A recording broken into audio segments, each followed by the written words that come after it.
Hello and welcome to episode 108 of the Foundry Roundtable, the podcast exclusively covering the Foundry for Star Trek Online. I'm your tame Foundry author, Drogon1701. With me is a man who made a flyby of a distant planet this week, but unfortunately for us, his camera had no batteries. Markhawkman, who actually dropped the call a second ago, so he can't respond. But we'll get him back as soon as we can.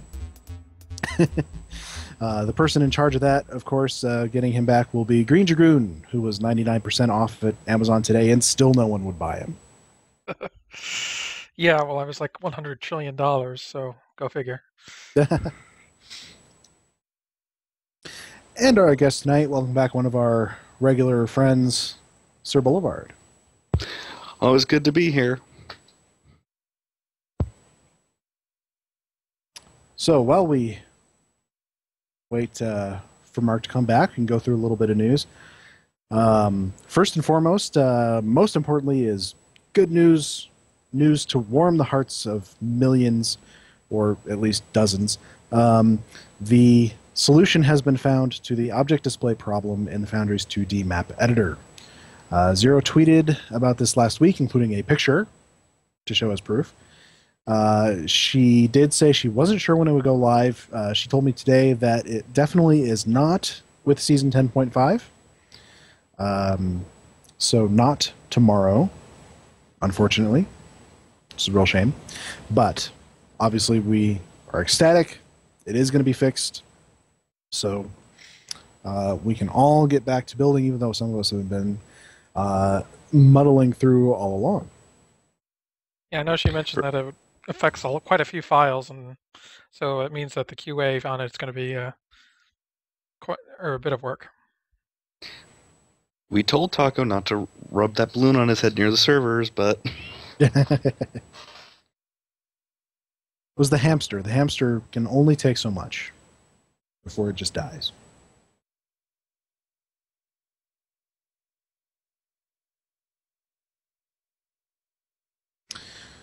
Let's see. Speaking of Season 10.5, that will be launching tomorrow as we record this. We're sitting here on Wednesday night, of course. For those of you just tuning in sometime later, we mean Thursday, what is the date? 16th. It's going to launch. It's going to include the Armada system. It's going to include the new fleet holding, which we were sitting in and checking out last week. And let's see, what else? Number of new ships, new lockbox, Krenim lockbox. I'm kind of excited for that. You know me, I like to get lots of ships. Keep waiting for temporal weapons, and unfortunately, Chronoton weaponry was not what was released with the lockbox. Well, you know, we do have... we already have Chronoton torpedoes. You can find those easy. Yeah. Well, once upon a time, people were saying they weren't very good. I don't know. So Boulevard, you do more with number crunching than I do. So there's nothing that's really stand out about Chronoton weaponry. They basically just apply a slow effect onto enemies, and as a result, it just kind of it's okay. I could take that, or it could take, you know, a debuff or shield penetration or just extra damage or critical damage from literally any other modifier is better. Well, I mean, in fairness, I mean, they're basically... and Mark's back. Mark is back. Yes. And they're basically... Okay. Waiting because there was a person we're talking about. Yeah, we're talking about 10.5. And... Dragoon was bemoaning the fact that there isn't any new Chronoton-based weapons for the Krenim ship. Well, I have a Wells class ship that has a very lovely pair of... Yeah, you've got your time ship. Chronoton. So. Maybe the new Chronoton special toys will be for the FE. And could be. Primar, just as a note about those Chronoton beams in the Lobby store, they're just anti-proton weapons. Seriously. That's what they are. They're coded as anti-proton. That's literally what temporal energy weapons are. By the way, did you take a close look at the picture of the Krenim warship that they posted in the news blog on the forum? A close look. No, probably not close enough for More whatever you're referring to. specifically at the energy weapons that it is firing. They're kind of blue or something, aren't they? I believe that they snuck in a sneak preview of what the new Krenim Coalition disruptors look like. Well, people have been asking for blue pew pew for a while. Which is funny because I don't think we ever saw. Well, I'm trying to think back to Year of Hell because it's been a long time since I've seen it. And what color the Krenim were shooting if we ever saw them shoot.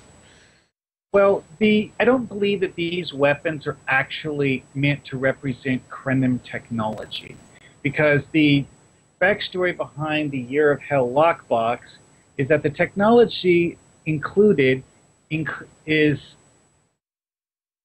acquired from a variety of sources. One is the Krenim, but also the Zal and the Nihydrin. So it's possible that these weapons are actually either Zal or Nihydrin technology. Very true. I kind of like that little story thread that they had in there, because it's kind of interesting when you go back and think about that episode and how all those races were sort of conflicting, other than the couple that that Voyager pulled together. And they were all conflicting, especially with the Krenim. Zal and Nihydrin hated the Krenim. Yeah.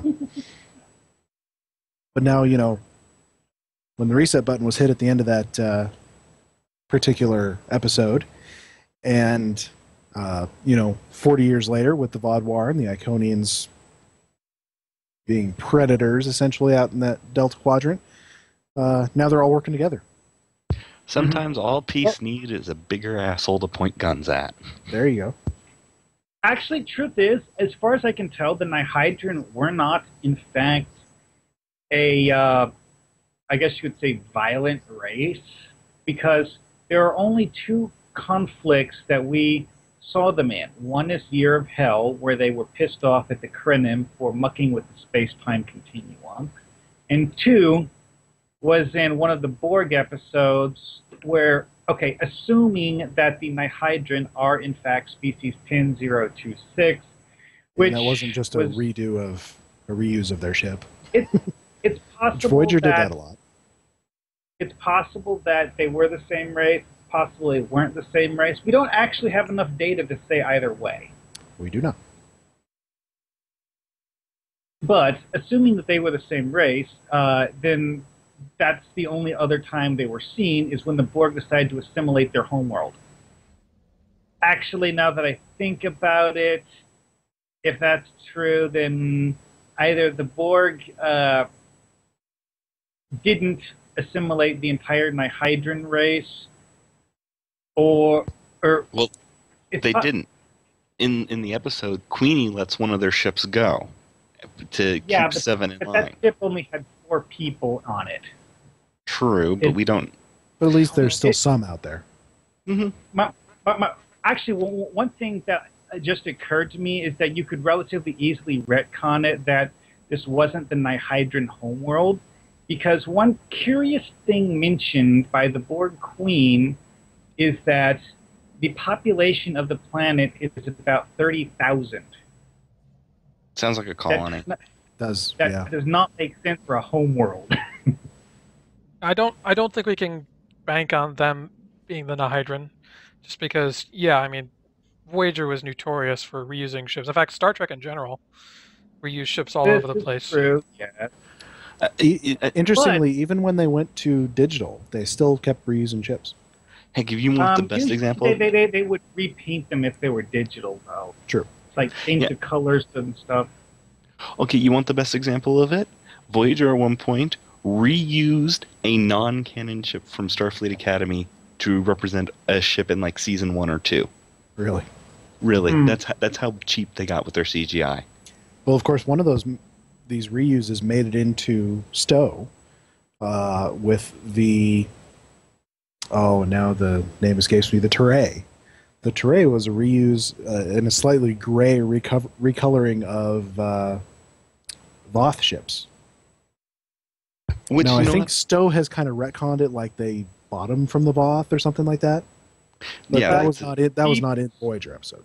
The Stowe storyline is that the Voth think more highly of the Turay than they do of Yeah, because they're reptilian. humanoids in general, because the Turay are, like you said, a reptilian race. Which is And why we thus should the only Voth send have Saurians sort to of, deal with them.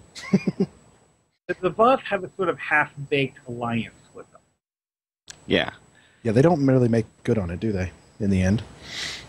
Spoiler. But you know what? I have to say, Minor if you're, spoiler. Well, the Voth do protect the Turay to a certain extent, but every now and then they it's like they get to stop and ask themselves, is it really worth all this work? and I have to say that I think that was actually one of the strongest points of Delta Rising. As much as I've got issues with a lot of it, I think that moment was just everything with the Turay Voth alliance was a very strong idea. That they took this, budget cut, we've got to reuse a ship model, and they built like this plot arc out of it. Like, that's good writing. Props to I them. love think that. Stowe has done that a lot with, taking very, very minor things from the shows and turning them into interesting plot points. I mean, just look what they did with the bluegill. I mean, that was a dropped plot Okay. from TNG, and they totally 20 worked it from back in. 25 years ago. I was off by one order of magnitude. Apparently, the species 10026 homeworld was said to have a population of 392,000 before the Borg assimilated it. It's still not a lot for a planet. It's pathetically small. It's less than 1 million. Well, you know, Whereas for the homeworld, you know. a work-capable race that has the firepower to make the Borg sweat. well, you never know. I There might would- have been like a plague or something. You can justify anything if you work hard enough. Well, yeah, I mean, and this could be, something for founder authors, bringing it back to our primary topic in general on this podcast of, numbers of, if you're creating a species, what sort of numbers do you want to deal with? The only frame of reference we really have is that there are 7 billion humans on Earth. We don't know if that's normal. Still, Maybe though, we're too much. Maybe we're too little. One thing that I'm thinking would be interesting is if Stowe's storyline with the Nihydran is that when the Borg assimilated in the Dark Frontier episode, when the Borg thought they were assimilating the Nihydran homeworld, they were in reality assimilating a colony world, and the bulk of the Nihydran population was somewhere else. Well, we may not see them in an episode. True. I mean, they put all these indie ships together and in the lockbox and things like that, and even made some plot points out of it. But I don't believe they ever included them other than that ambassador in a mission. True. Actually, you know what? I just thought of something. There are actually some minor differences between the appearances of the species 10026 vessels and the Nihydran ones. The Nihydran ones had green accents, and the other ones had blue. Yeah, that's not much different. That's pretty typical of Voyager. Yeah. Let's just change the color. No one will notice. But in any case, the thing with ships is that we very often get these put in the Foundry, so we at some point will have probably access to those. And then So Mark can somebody can use them. make a mission explaining how these two races are the same. There you go. It's on one colony world they make blue ships, on the other one they make green ships. Well, to be honest, I mean, presumably it's one of those things that's a relatively minor difference of aesthetics. Or not. I don't know. Well, let's see. Other news we have. Before we move on from 10.5, I have been told by Zero that there will be no downtime and no republish. It was pretty much what we thought, or what we were speculating, is that there weren't any huge changes to the underlying code to require that sort of thing. So that is good news. Well, specifically, it sounds like the big difference between a downtime and no downtime is whether or not the new season involves a new code branch. So if they have to merge a new code branch, then they have to do the republish. But in this case, that one statement from Zeronius seemed to indicate that the new code doesn't affect the Foundry, more or less. Well, by code branch, it's when they will version off a new version of the game and then start building stuff in there. And they usually do this so that they can keep updating the current version separately. But when they get ready to launch it, they have to remerge it back into the main branch. And so stuff like that can have a lot of underlying and sometimes unforeseen effects. But this time, with the changes that they were implementing, they didn't need to do that. Yeah, so I'm guessing they didn't need to put out a ton of updates, or they could just hide away the new stuff they were working out. Anyway, let's see. Other news. Admiral Aaron is doing another Foundry contest. The idea is to play one of his missions, which is Adrift, Variance, and Redacted 13, and take a screenshot of your character, essentially a selfie, showing what your favorite part was, and then post on his thread or email to him. He's got a thread on the forums, and I believe there was one over on Reddit as well. And of course, he's big into Twitter, so I'm sure you can tweet to him over there. But he's offering Zen prizes. Interesting. Yeah, so give his missions a try and enter his contest. I think he sort of picks his favorites of the entries. And I will include a link to that in the show notes. There you go. Disclaimer? Well, since my computer is having overheating issues, I guess I'm just going to stay logged out of Stowe for now. And as a disclaimer, tweeting to Admiral Aaron, you will never stop hearing from him. You are doomed.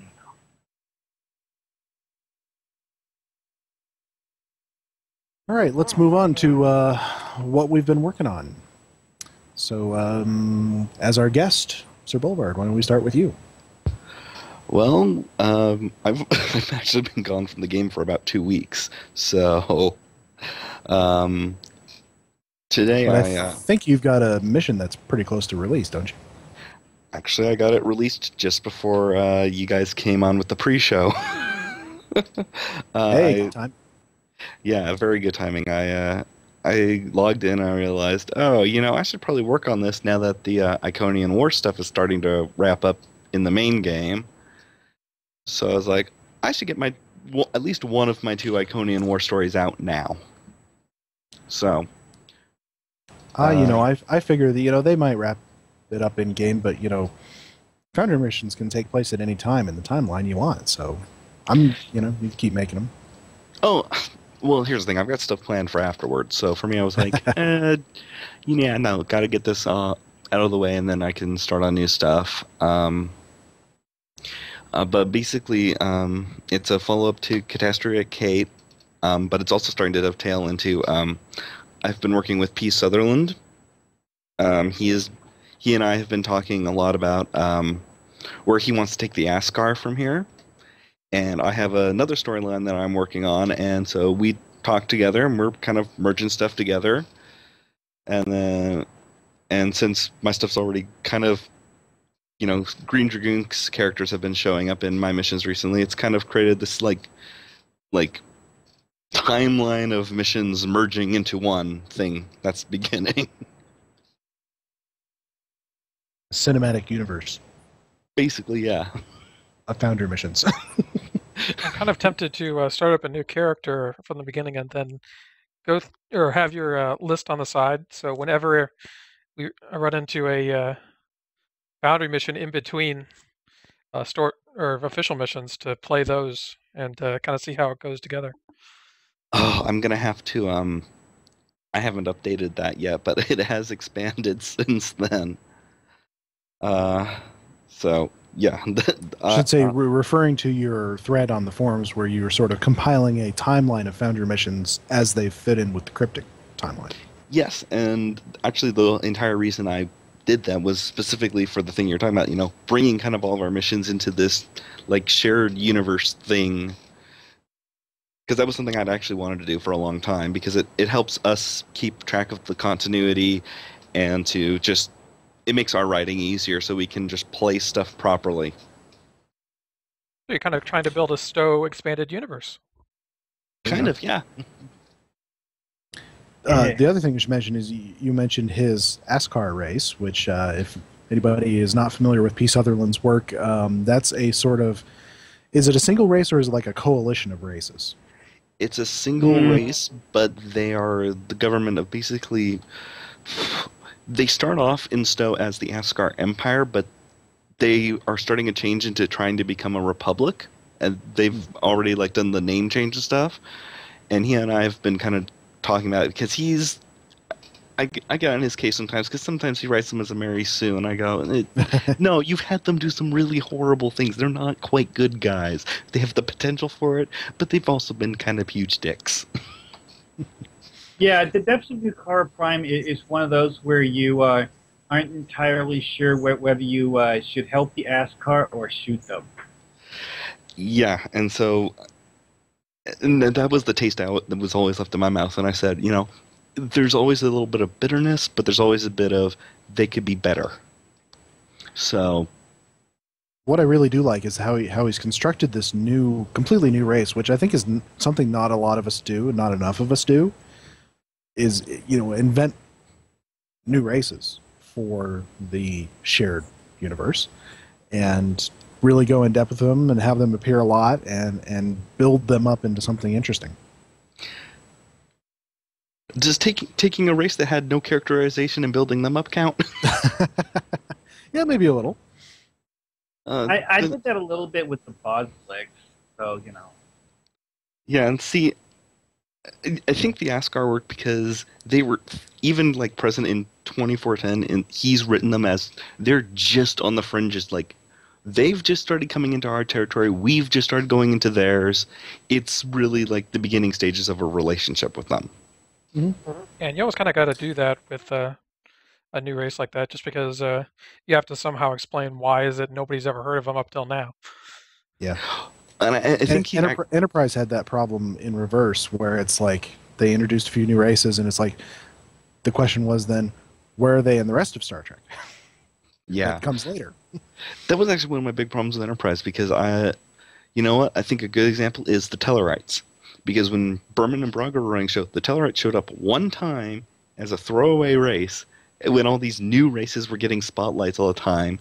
It wasn't until someone else came over and goes, they're a founding race of the Federation, right? Why didn't you focus on them? And then we had a 3-parter with them. Which was a good. Then there's that part where Archer has to stop a war between the Tellarites and the Andorians. Yeah, and that is where the Enterprise got really good. Mm-hmm. Yeah, I mean, I kind of feel like everybody gives Enterprise a bad rap because, it only had 4 seasons, but just about every Star Trek series other than TOS had a rough first 2 seasons. The difference was that Enterprise was in a different era of television, though. It wasn't like the 90s and 80s. Yeah. Yeah, you can't do that early that 2000s where it was really rough for TV shows to just start out. In fact, it's rough today. Well, and the best way I describe it is, what was a contemporary of Enterprise? Firefly. That was a good show, and it didn't make it 1 season. Enterprise got the break to have 2 bad seasons, and it didn't do anything until the original creators left, and by the time someone fixed it, it was too late. And you look at the other contemporaries, Battlestar Galactica only got 4 seasons. Mm-hmm. What else was around at the time? Stargate Atlantis only did 5. Yeah. SG-1 technically got canceled after its 5th season and only survived by a hop to Sci-Fi, back when Sci-Fi saved Sci-Fi shows. Yeah, And they well, didn't Sci-Fi has kind of got most the of those long-running 5-season shows curse. had rushes with cancellations. Didn't they end up doing like 7 or 8 more seasons after they went to Sci-Fi or something? 5. They lasted went 5. to 10 in total, plus Which- 2 movies. Don't get me wrong. I mean, Stargate as a whole is a massive property. 3rd largest. It is. Unfortunately, it completely ran out of steam with Stargate Universe. Which wasn't supposed to be a Stargate show. They wanted to do something original, and then they said, no, you got to stick the label on it, which is why Season 2 is stronger than 1 in that show. Because Season 1 wasn't written for Stargate. Yeah. Here's what I was waiting for. The patch notes for Season 10.5 tomorrow have been released, and there is some Foundry stuff coming that I couldn't be bothered to go back and look in the triple patch notes, but here it is. So, resolved an issue that was causing publishing to fail because the process was taking too long. That's good. I hadn't been experiencing that, but it's good. Added the following as space costumes: all command cruisers, all pilot escorts, Andromeda, Dekelra, Negtev, and Pathfinder. So, more ships. We like ships. Updated Federation Interior 02 template map so that it did not display dark floor tile. Yeah, which is exactly what I was talking about last week. Oh, yes, that one's been around for a little while. Which, as no, 2 weeks ago.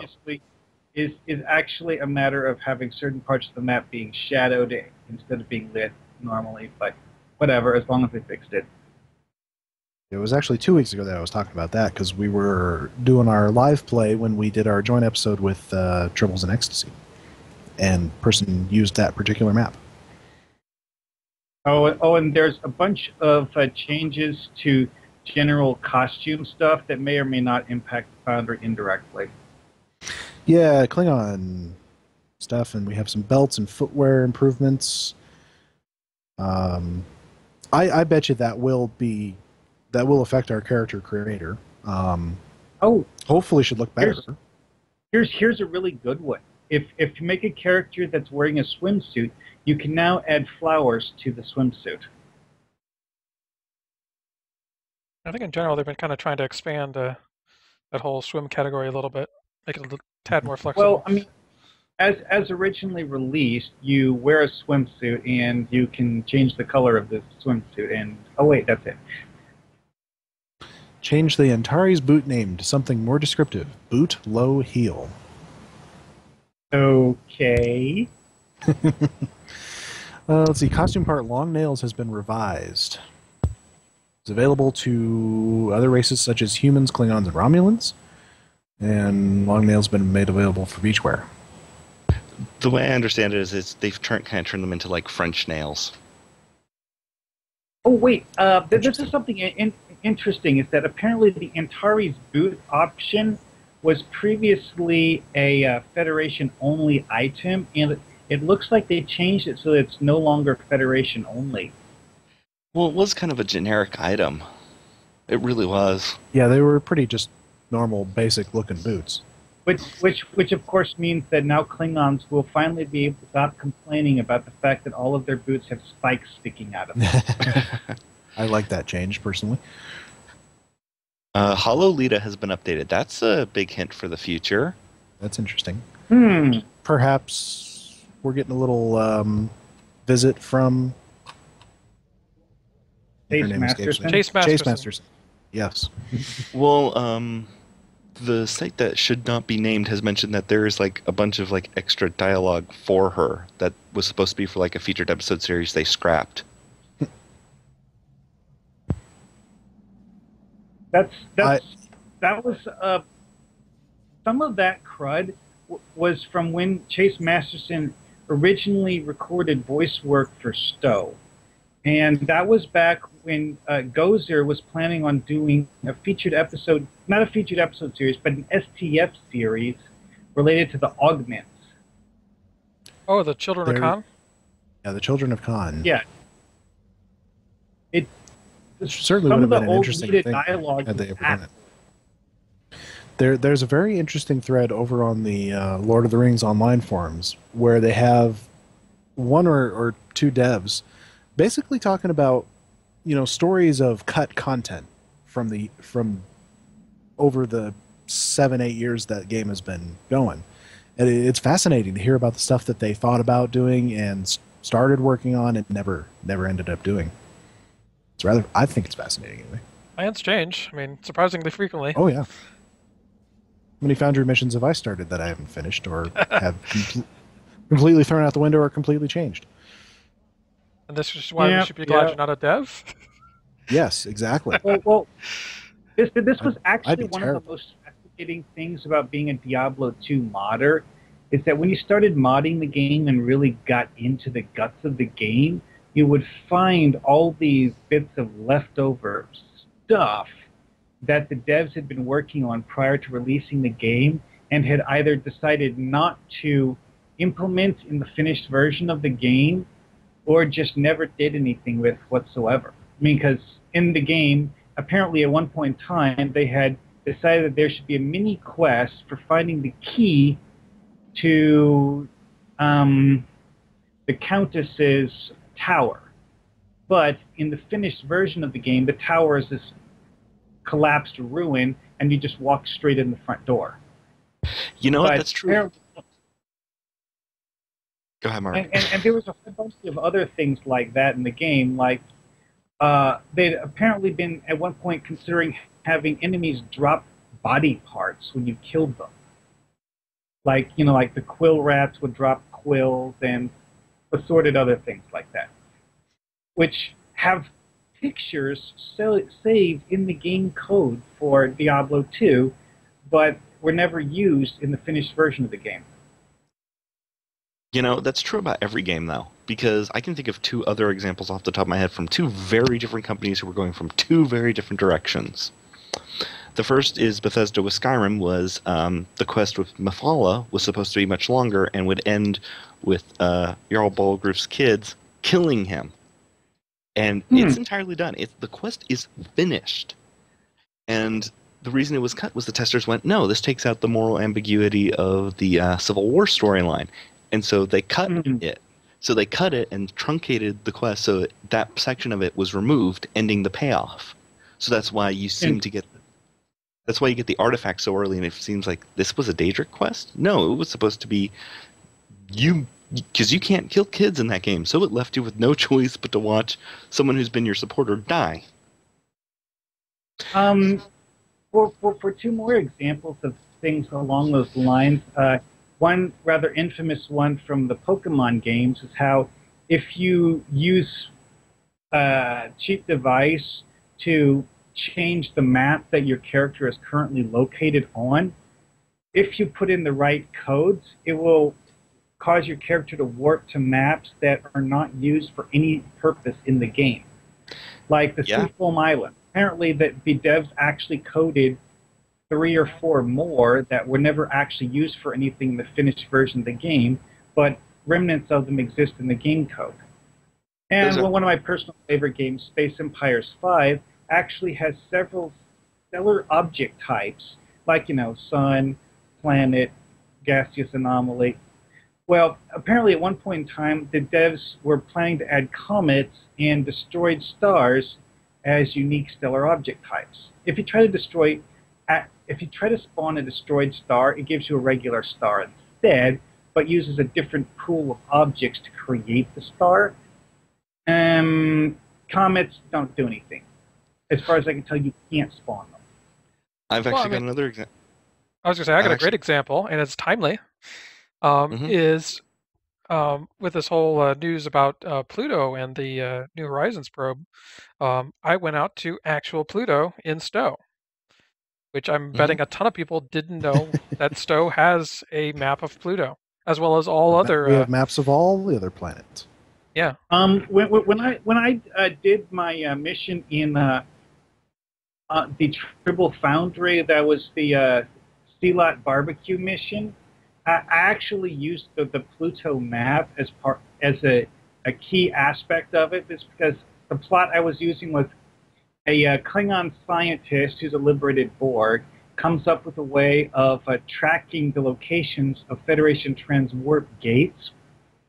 So she uses that to beam a Klingon attack fleet to Pluto, and then hacks the Pluto transwarp gate to go to Vulcan. But the point, of course, is that those maps of the solar system planets were built for something that was going to be in-game. I think there was you were going to be able to visit them each in-game. But Yeah. then that It dates back to D-Stall's The first engineering yeah. reports, where he was going to expand the solar system. Mars and all those others, I think, got added at the time that the Odyssey prototype was added to the game. No, they did it after. Those maps were added to the Foundry with Legacy of Romulus, because those were because they were still planning on doing that whole expansion thing of the solar system, and they were still prototyping out Mars when they did the Odyssey class mission, which is why if you actually go back and like look at like Let's Plays of it, it looks totally different than the space map that Taco had been teasing for First Contact Day that they ultimately didn't release.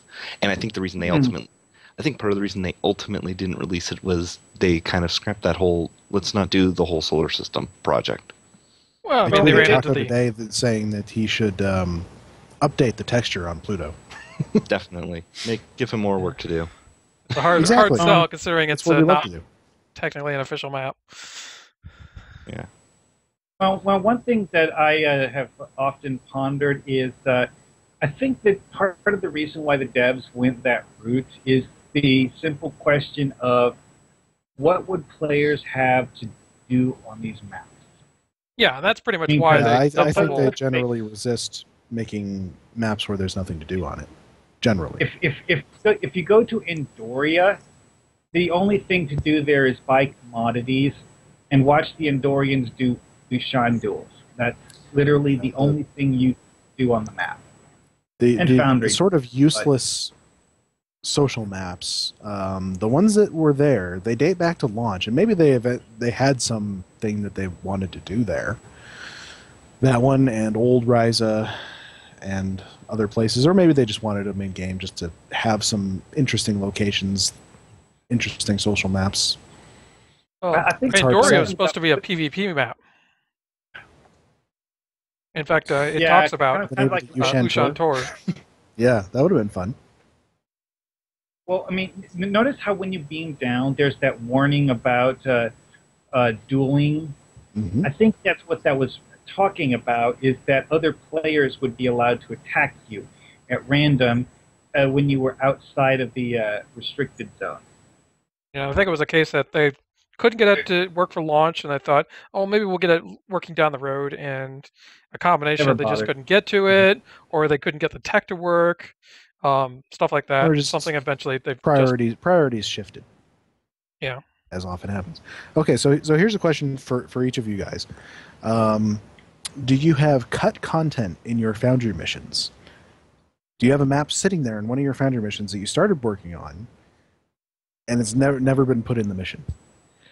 Yes. Actually, one of my missions, Treasure Hunt, in case people are wondering, I originally scripted it so that each of the caves you go into, you would exit the cave, do a ground map section, and then enter the next cave, and then do another ground map section. Well, I actually completely cut one of the ground map sections out of the mission.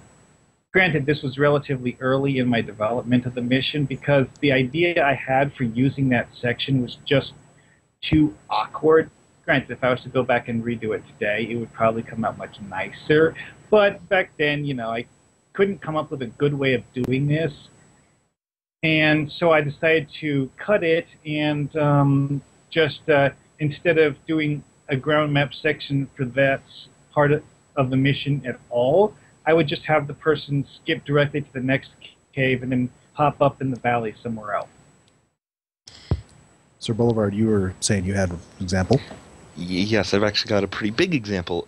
Actually, an example that Dragoon actually slammed me for when he did a review of one of my missions. What did I slam you for? Yes, you did. Dragoon slams people for things? Well, more like That's not more like a minor irritation. That's slamming from him. But when I did Catastrophe at Kate, one of the things I was going to do was the map with the 10 forward area. The original plan was I was actually going to build an entire deck, and that was going to get reused in all of my missions. And then I decided that, no, I want to wait for the origin assets because I don't want to have to rebuild this when they come out. And so I ended up I put an invisible wall in, and I put fake corridors to make it look like it was bigger.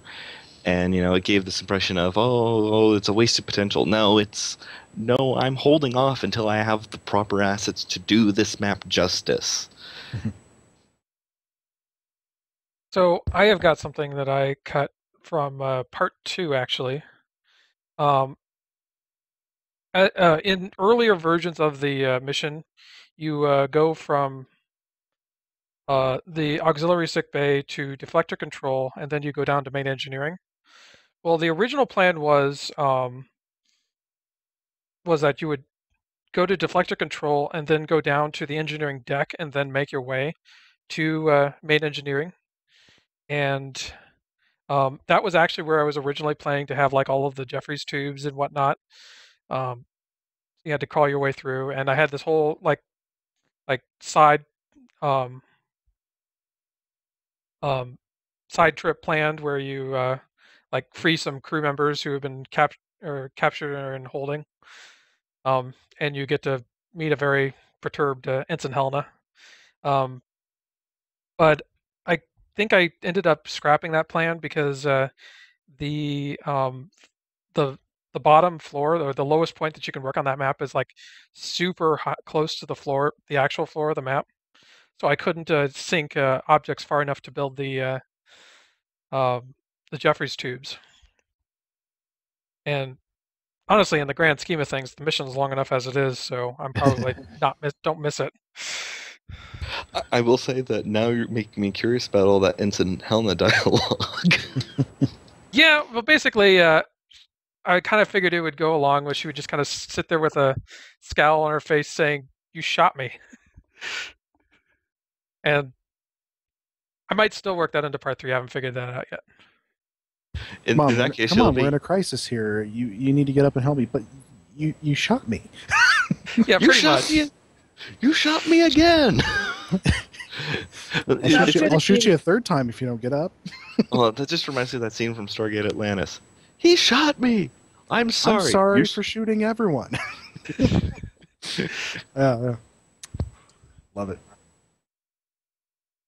I've been trying to think if I have any particular cut maps or anything from any of mine, and I'm not sure if I do. I'm more the type where I start a project and never finish it, and so it like never gets out there, the whole project.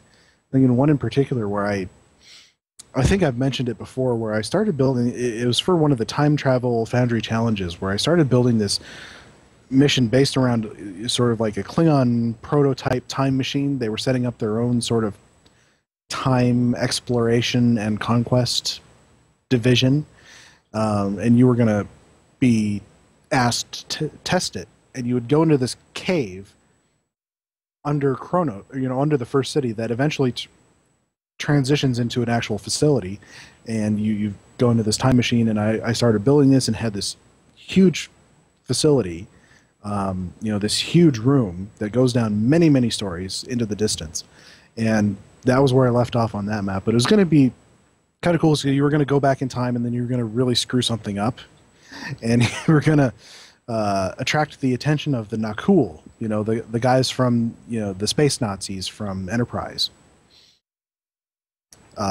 Because I don't know, I don't particularly like those episodes, but I'm interested in that particular race, and I had a halfway decent alien gen costume for them, so but I never have gone back to that.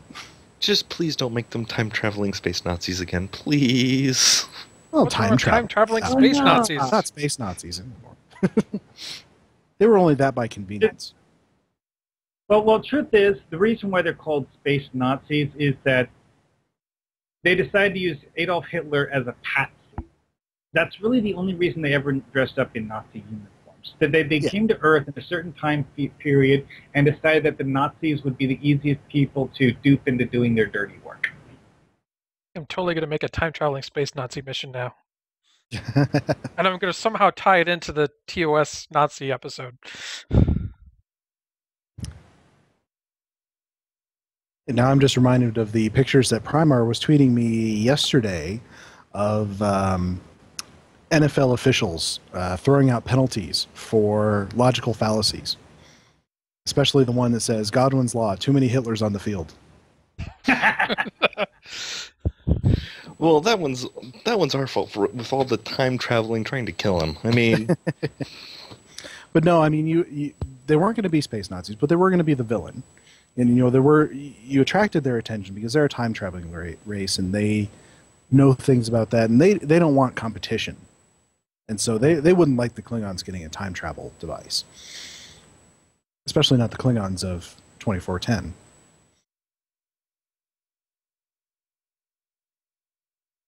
But anyway, that's my cut project that I probably will never, ever get back to, because I have too many other things going on.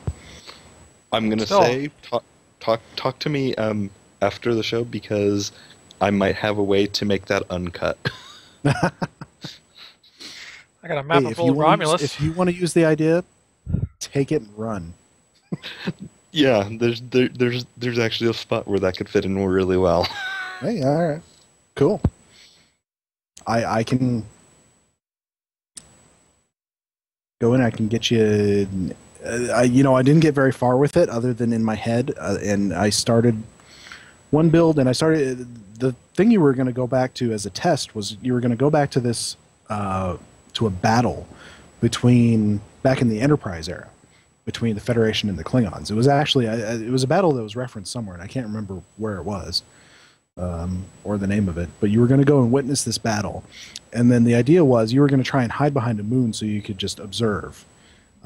Only the moon had a base on it that nobody knew about. It was a secret base from one of the two things, and you ended up having to destroy it and altering the timeline. So then you were going to have to deal with the consequences. But in any case, we actually got sidetracked like we always do, so we'll still talk about what we've been working on. Mark, have you been into Foundry lately? Not in the last few days, because I was finishing my RISA exploits. I did manage to get all the kit modules I was trying to, so that's good. Yeah, we always remember that most of us, we play the rest of the game too, so we're not always in the Foundry, even if we were in game.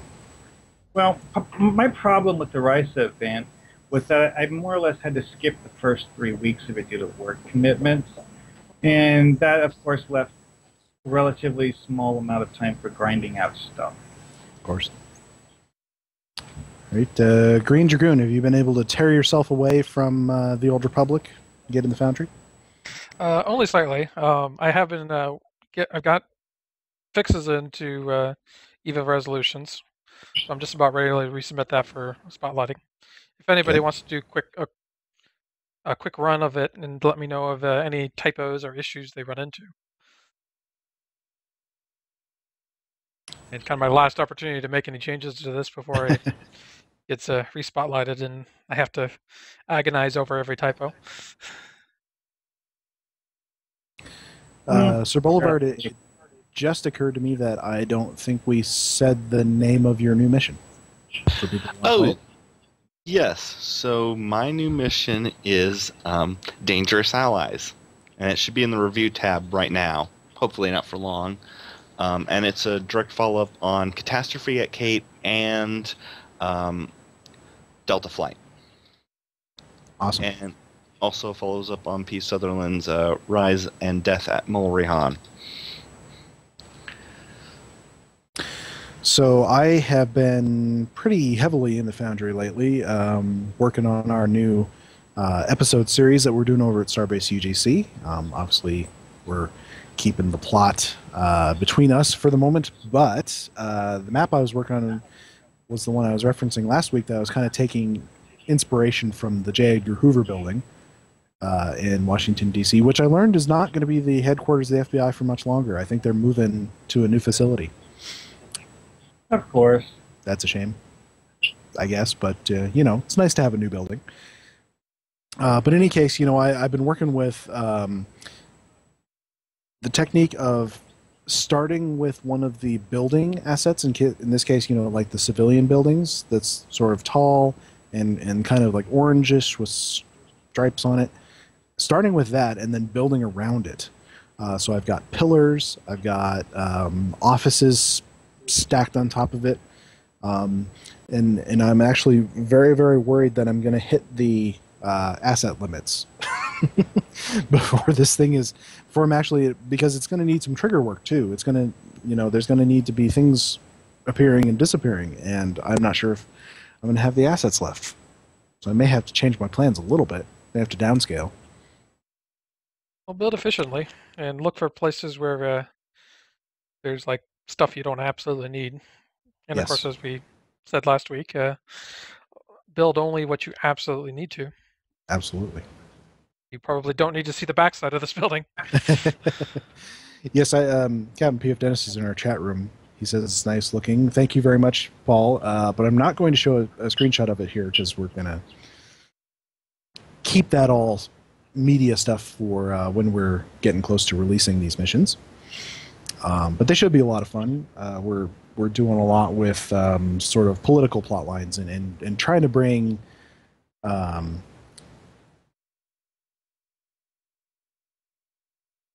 sense of many things going on. It reminds me of a Tom Clancy kind of a thing. But in any case, that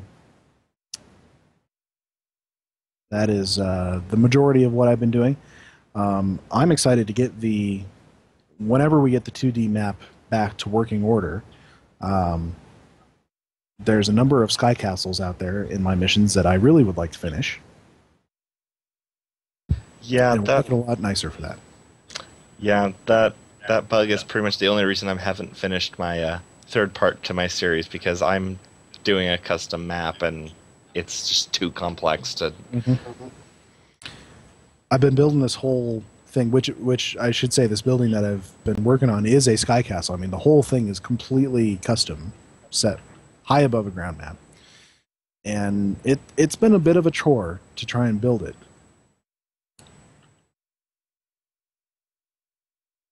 Although, funny enough, I think I said last time that actually in a couple of cases the assets are sort of transparent now as they're messed up in their displays, so that's actually been a little bit helpful in a couple of cases.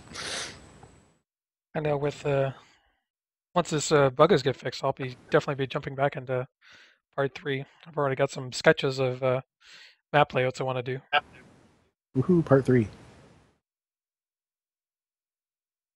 The most eagerly anticipated mission over the next 2 years. Yeah, trying to think back, I'm kind of wondering how much of part 2 was me waiting around for some bug in the Foundry to be fixed. Yeah, well, I'm not gonna lie, I'm really excited for part 3. I hope it lives up to expectations. Even if it doesn't, you've at least enriched so many people's lives. And so many other authors. It's true. All right, let's see. Do we have any mission reviews tonight? Nobody mentioned one before the show. No, I was originally planning on playing one this afternoon, but I ended up doing other things instead. All right, so we will move it along. We've got a tech topic that we're going to do tonight. So, Dragoon, if you want to throw up the Foundry. Okay.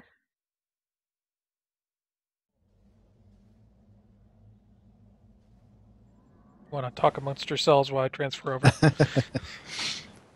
Talk amongst yourselves. Well, I'm actually switching over to the Foundry myself because SFC, thank you very much, is going through my missions and doing my new mission and giving me typos to correct. It's infinitely helpful. Mm-hmm.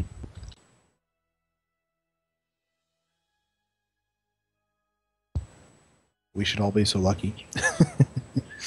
I know we've mentioned many times on the show that one of the most useful things to do is to have other people play your mission. And then kind of report back to you on typos, on places where they might have got stuck,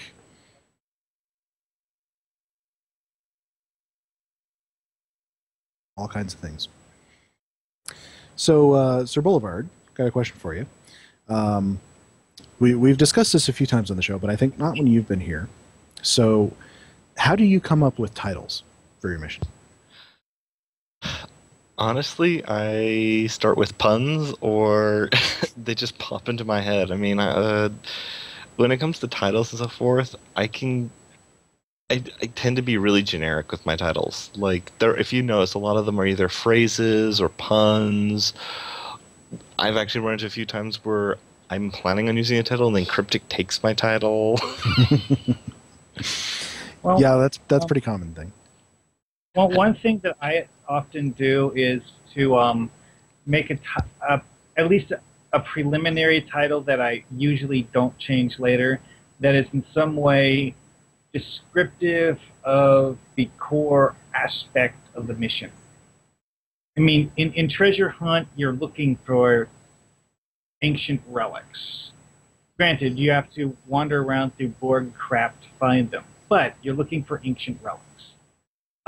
In Diplomacy in the Gamma Quadrant, the primary mission here is to escort a diplomat to meet with the Dominion.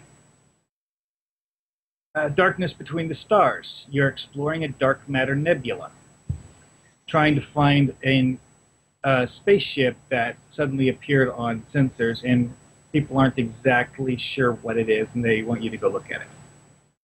So I have to say, Mark, I've always loved that title. Which one? Darkness Between the Stars. Ah.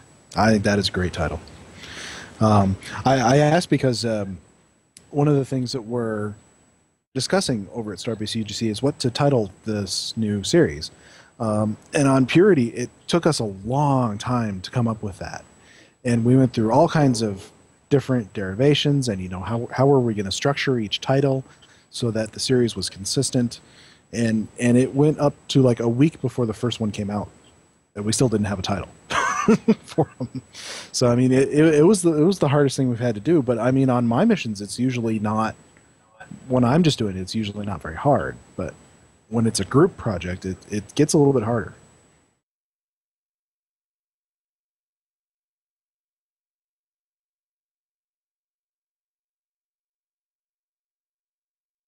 Right, Dragoon, where are you at in your Oh, I'm sorry. process? Checking out a map to... Can you share your screen with us over Skype here? Oh, of course. Tends to make it easier so we don't have to look at the stream, which I have difficulty viewing Twitch often enough. A lot of the time, it will freeze on me, and then I'll have to click pause and then play to get it to restart. Yeah, see, now I see the picture of the map with the grayed out sections.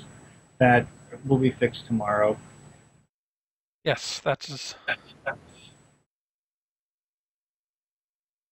Okay, so what we were talking about, this tech top is actually, we're talking about doing how to kind of fake a turbolift. And basically having it so you can do something like switch between decks on the same map, or if you want to get a little fancier, make it seem like they have a choice on which deck to go to.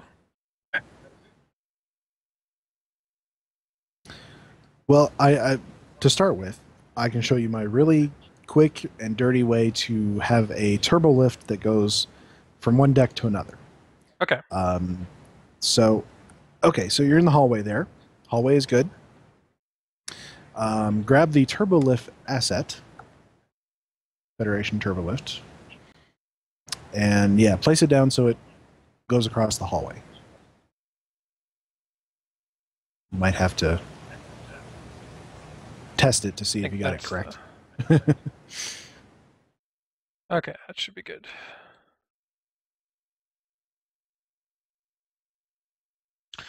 Can't wait for this bug to be fixed.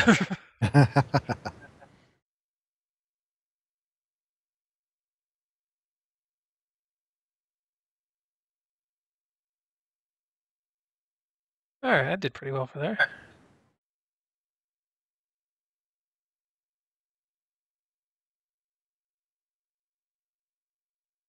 Yeah, perfect. Okay. All right, so that's to start with. Now, you want to set that to disappear on, what is it, this object, interact with this object or something? What is that exactly called? Are we doing a objective, or are we doing this trigger method? No need to make an objective just for this particular. Okay, so we'll just set up a um,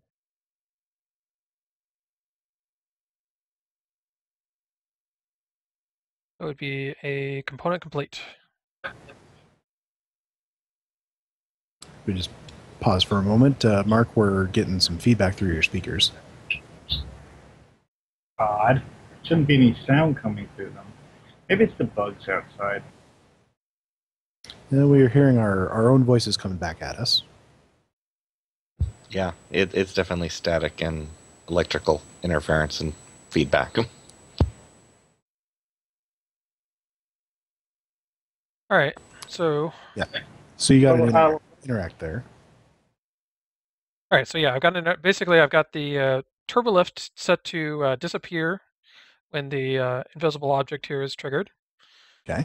And I put it so that Yeah. it can only be activated from inside the turbolift. Yeah. Now what you want is another turbolift asset, a little bit to the, as we're looking at it here, a little bit to the left, facing the other direction.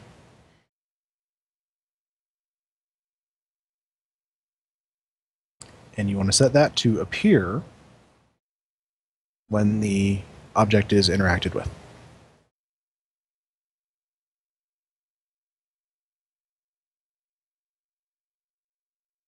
Component complete. Add to our invisible object. Perfect. And then if you want to be really fancy and make sure to drive home the point, you put in a little dialogue that says, "Welcome to deck 2." That's a good point. I'll have to put that around the second iteration.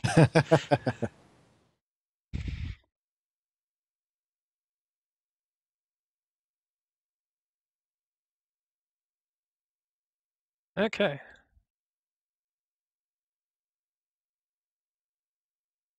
Now the turbolift is behind us.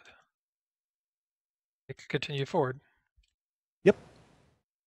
So that's the quick and dirty way is you run towards the turbolift, interact with it, it disappears, another one appears behind you, and you tell the player that they've gone to another deck. All right, so do we want to up the ante on this? Do it. Okay, so I'm going to my turbolift here.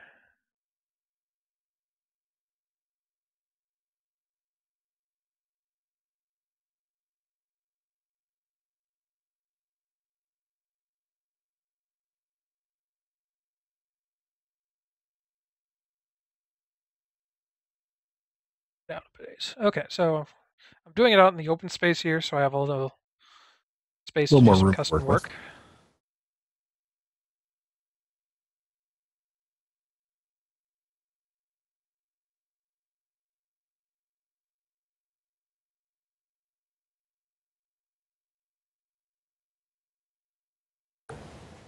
All right. So you can kind of explain to us what you're planning to do here.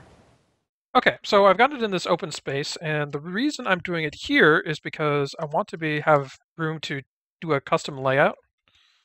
I know a lot of authors like to do this in sky castles where they have complete control. So I'm going to pull up some wall, find the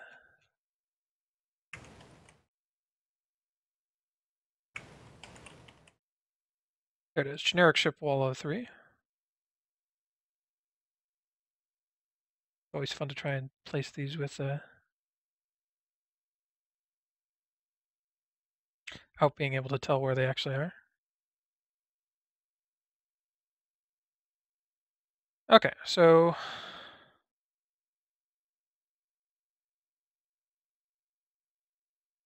I'm guessing on positioning here.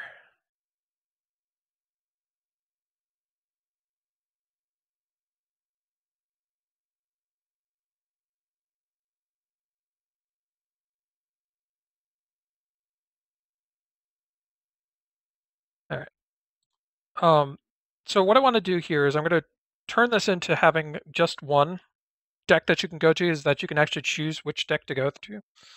The idea being that I'm kind of setting up a branch in the story. So say, for instance, you have a choice to go to deck 4 and shut down this thing, or go to deck 8 and shut down the other thing. You have two choices on where to go.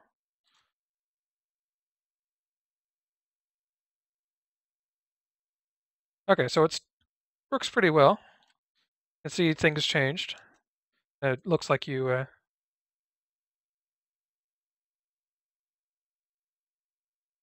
poor bridge officer stuck there. All right, and so what I'm going to do is I'm actually going to build 2 decks.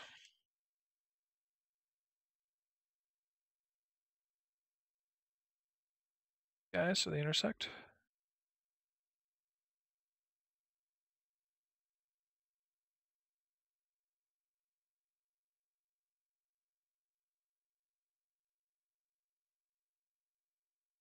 I did a similar thing and made a tutorial about it long time ago. Basically using triggers to, based on, giving the player 2 choices, and based on that choice, one thing would spawn or another thing would spawn. Or, one door would become usable and the other door would not become usable. So you could have sort of 2 diverging paths, and then you come together to one objective at the end.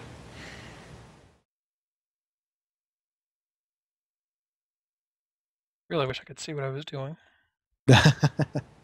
Soon. Very soon, hopefully. Hopefully you guys can get the gist of what I'm doing here. All right, so build the other side.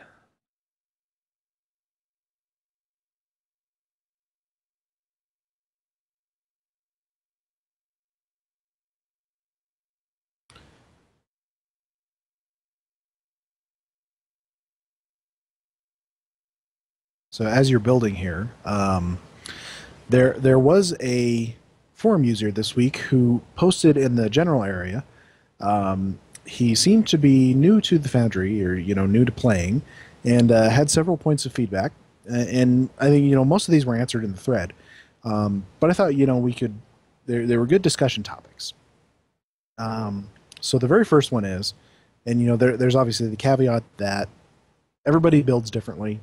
Builds their missions differently. Everybody writes differently, and players play differently. They have different things they want out of missions. So his first point of contention with some missions was, putting too much into one mission. There's, too many plot points, too many map transitions, trying to cram too much in where maybe you should break it up. And I've seen any number of missions go like this, where it really could have been 2 or 3 missions at slightly shorter times. Break it up for the player so it's not such a slog to get through. There's obviously the fabled 3-hour Foundry mission, which was Old Lord Skull's mission from way back when the Foundry began. That was really, honestly, 3 hours. It probably could have been 3 missions. So I think that's definitely one where people could take a look at your mission and see, is it a reasonable length, and define for yourself what is a reasonable length. What does that mean? And then if your mission doesn't is too long for what you think is a reasonable length, change it, make it 2 missions. There were lots of great 2-parters in Star Trek, so we can always follow that example. All right, so getting back to this, I realized that I'm going to need to offer a choice. Yes. So I'm going to change how this is wired, and this invisible object is now going to have a default prompt. So that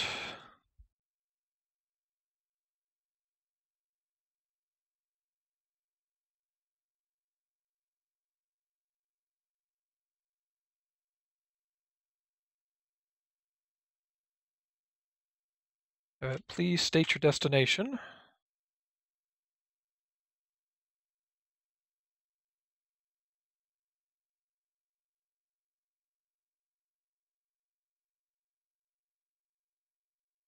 I'm going to have two choice. Deck 7. Deck 23.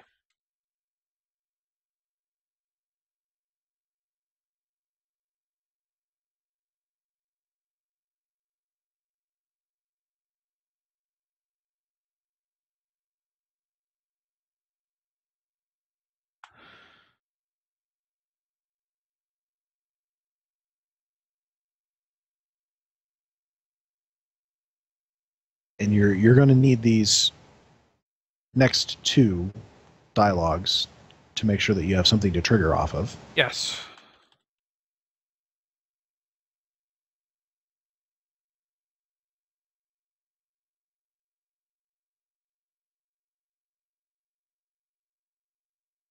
Okay.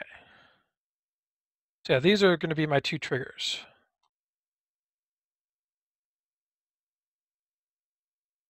All right, so you guys are my original deck, so you start out.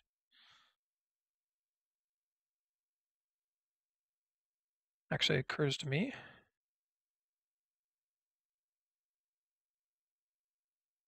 You're seeing behind the curtains here, people, because you're seeing Dragoon sort of try and figure out how to do it and then realize, oh, wait, there's a slightly better way. Oh, wait, Yeah, I need to do this thing.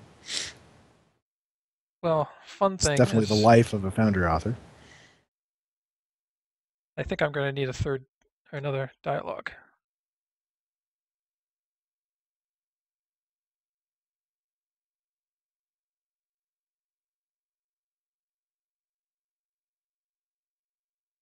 Actually, I think maybe I can. I think I can do. Okay, I can do without. I'm going to be clever. All right, so we're going to do component complete. For once in your life.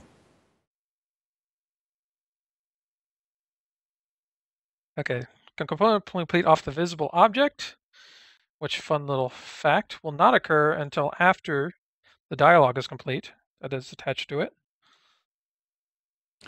Oh, I did not know that.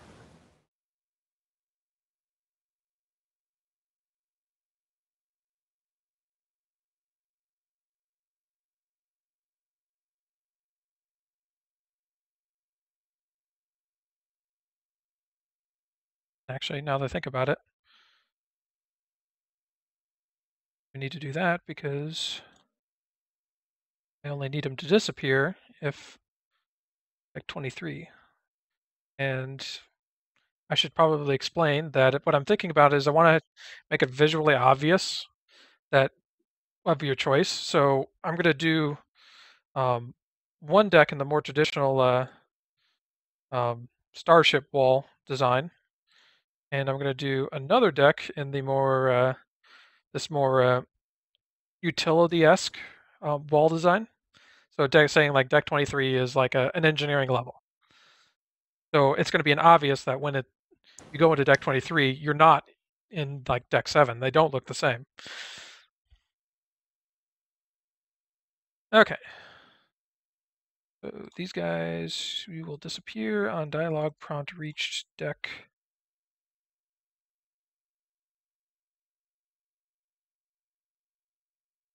In this case, the walls won't change for deck 7 because they will change for deck 23.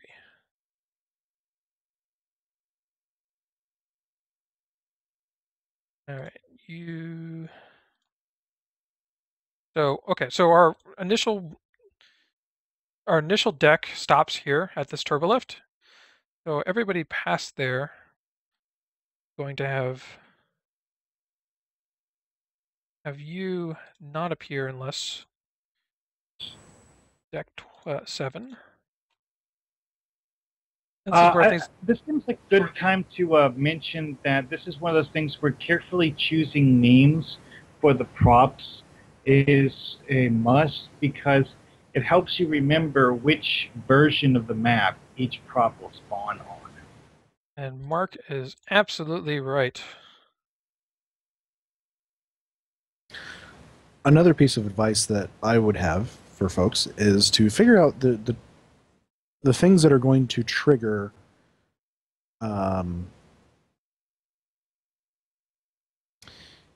each deck first, and then put down one wall and get the trigger set up, then duplicate that wall.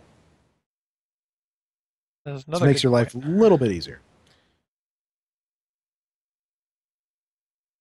All right, that's going to be my close off for 7. Okay, so while you're working with your triggers there, a discussion topic just popped up, which is, you know, let me find it here.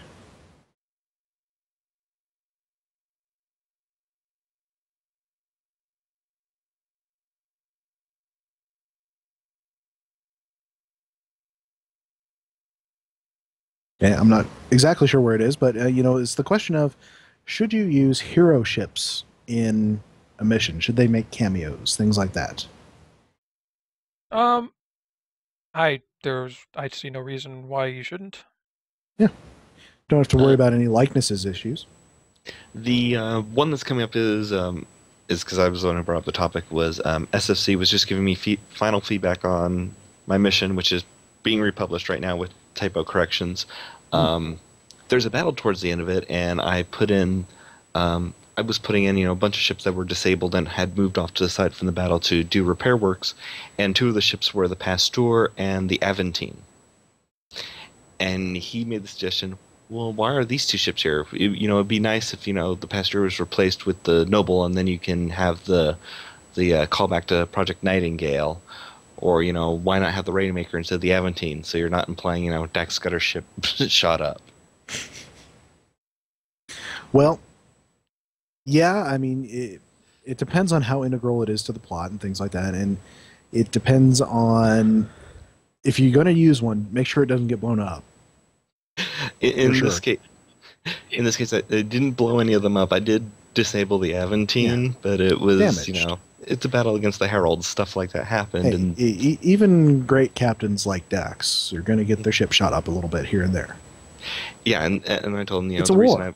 And the reason I told him I did it was the idea was that the player is warping into a battle they're not supposed to be at, and there's other hero ships here. Other heroes having their story. Mm-hmm. And you've stumbled into it when you're not supposed to. One of the things from the Honor Harrington books that I found to be one of the more interesting things about the way the guy wrote them is that Honor Harrington is not known for being a terrifying naval commander because her ships never get damaged. She's known for being a terrifying naval commander because just because you shot holes in her ship doesn't mean anything about whether or not you're going to win the fight. I mean, there's one of the books where the guy who is fighting her has a ship that's twice the size of hers.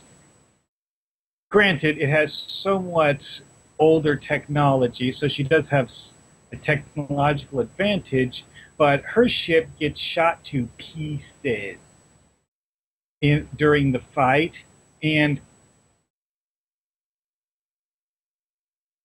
it was one of those things where the guy gets incredibly frustrated simply because of the fact that, you know, he blasted giant chunks off her hull, and yet she's still on his butt, hitting him with everything she's got. I will say one of the positives to having other hero ships make a cameo is, you know, kind of a sense of continuity for the player. You know, they see these other ships in the same space that they're in. You know, it's a larger, makes the point that it's a larger universe. There's other people having their stories that intersect with yours sometimes, including people they know from the shows. I think the caution I have when it comes to hero ships is just to make sure that you don't inadvertently make the hero ship the center of the story over the player, which is more general feedback whenever you deal with characters, especially recognizable ones. Mm-hmm. I actually do have an exception to that rule, like any good rule, which is one of the things I'm working for a long-term mission is the idea of there's one point where the whole fleet, after the whole Iconian War stuff, the fleet has to get together to have to deal with a problem. And for a brief while, everyone's getting separated off into little, like, sub-fleets and working as groups together for protection because there just isn't that many, they can't risk even losing one ship right now. And so you end up under the task force under Admiral Tanay briefly, and you're with 2 or 3 other ships, and even though her ship is kind of taking the lead, you're given, you're still given like free will and stuff, and you're still in charge of making decisions and so forth.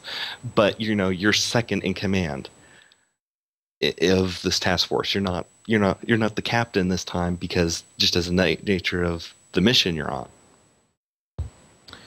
I'm actually dealing with a similar thing in a mission series that I've been working on, which is the player not being the center of attention, and that being an actual plot point.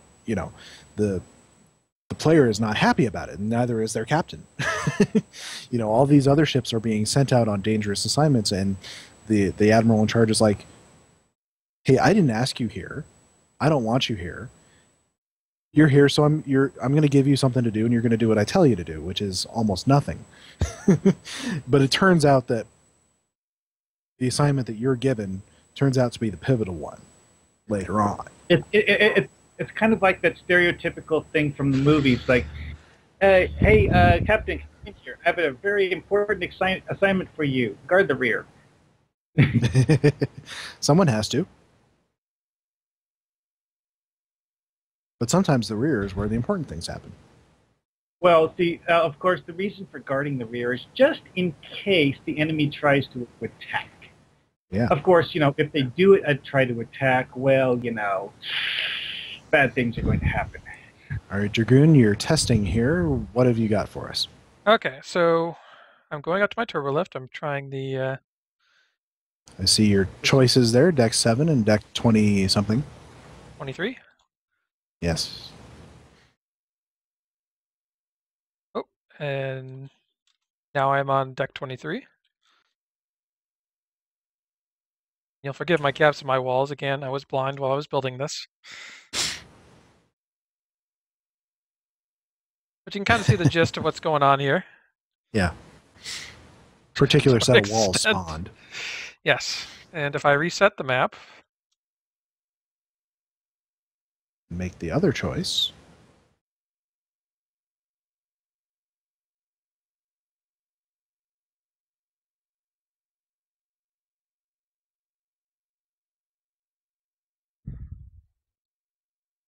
And the other set of walls spawned. Almost. I think it looks like you have one orphan there. Or an orphan section. Yeah. Almost. I forgot to trigger on an object. One thing that's useful for when you want to put in a lot of objects that are spawned on triggers is to take a single object and duplicate it, because duplicating it will duplicate the trigger associated with the object as well as the object itself. Yeah. But essentially the technique is you're building things that will spawn around where the player is, their turbolift, based on the button that they push. That is the general gist. Rather than spawning and despawning the turbolift object itself, as in the previous technique.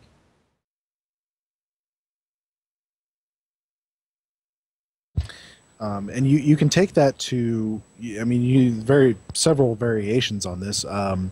The big one that we know of is one that Kirkvat did, where he essentially spawned, he had 2 sky castles built on top of each other, and he spawned those around the player and despawned them, which played havoc with bridge officer pathing. Yes, that's a big caveat I got to put in here, is that bridge officer, when the Foundry calculates pathing, it ignores any object that has a trigger on it that either spends any time, either appears or disappears. So what you can kind of do is to get around this is only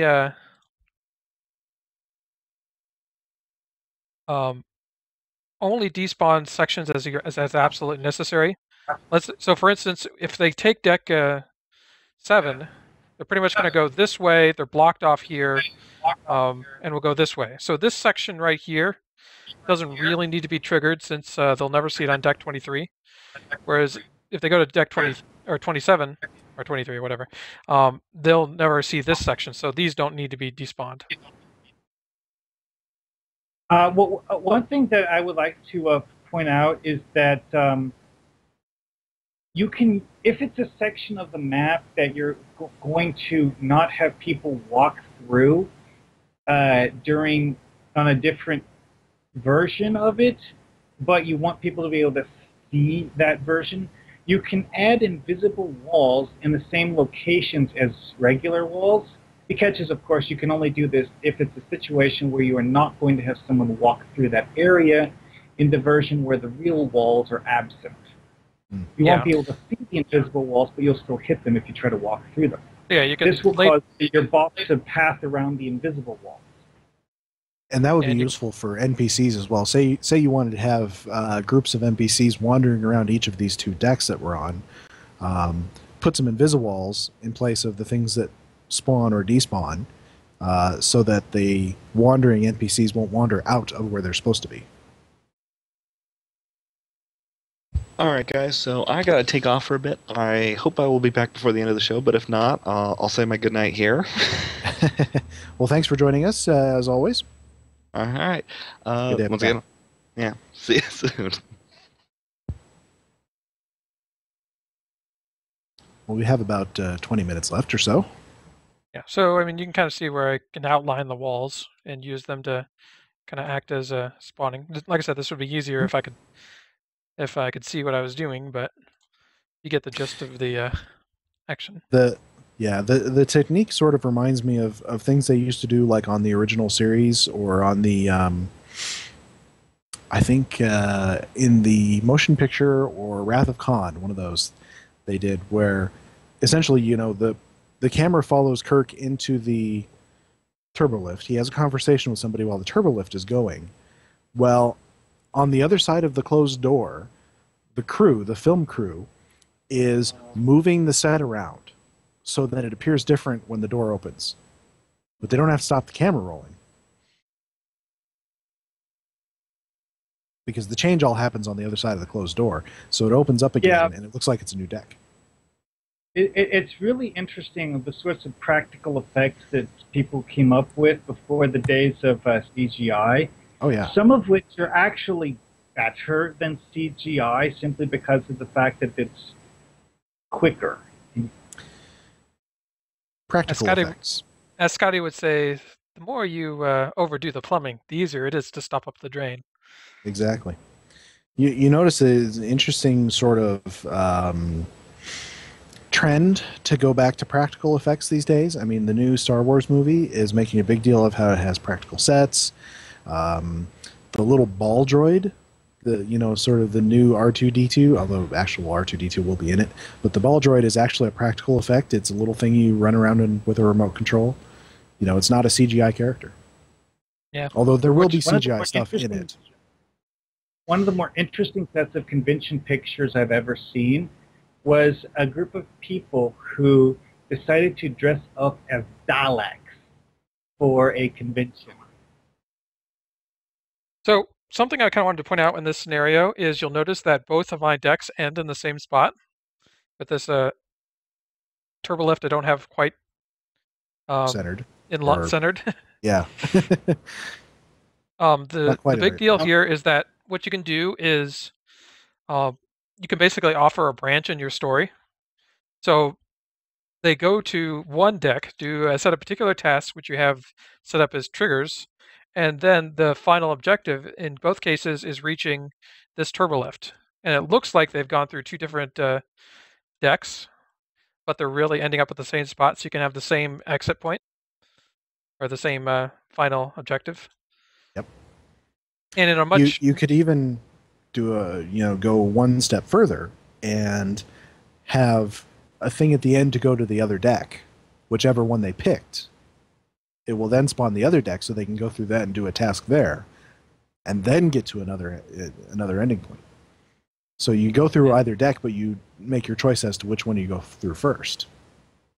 You may have to build you may have to build them 4 times or something, but it is possible to do things like that. Yeah, unfortunately, yeah, that would be a massive build. So, Mm-hmm. I mean, Now, I would recommend doing these builds. I wouldn't recommend doing a thing like this completely with a sky castle. I'd recommend doing it with something with a floor, and utilizing that floor, so that your bridge officer pathing and NPC pathing will calculate on that existing floor that's there, so you won't have any trouble with that. well, I mean, you could use a large platform, just like you would for a sky castle, just as You long can. as the platform is not triggered. Yes. You'll kind of notice in this scenario, I don't have a ton of space to work with, because the room is only so big. So obviously this works a little easier in the case of a sky castle where you can have as much space You can as you control want. the size of it. Yeah. All right. Any other questions? No, I think we've covered turbo lifts pretty good. If anybody has any different techniques, post on our threads in the forums or give us a tweet, and we'd be more than happy to learn, because certainly the techniques that we know are certainly not the only ones that can be done.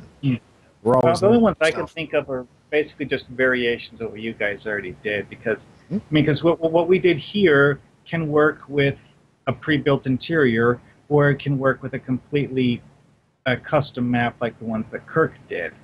But it's essentially the same technique. It's just that one of them requires you to build the floor, and the other one doesn't. Yeah.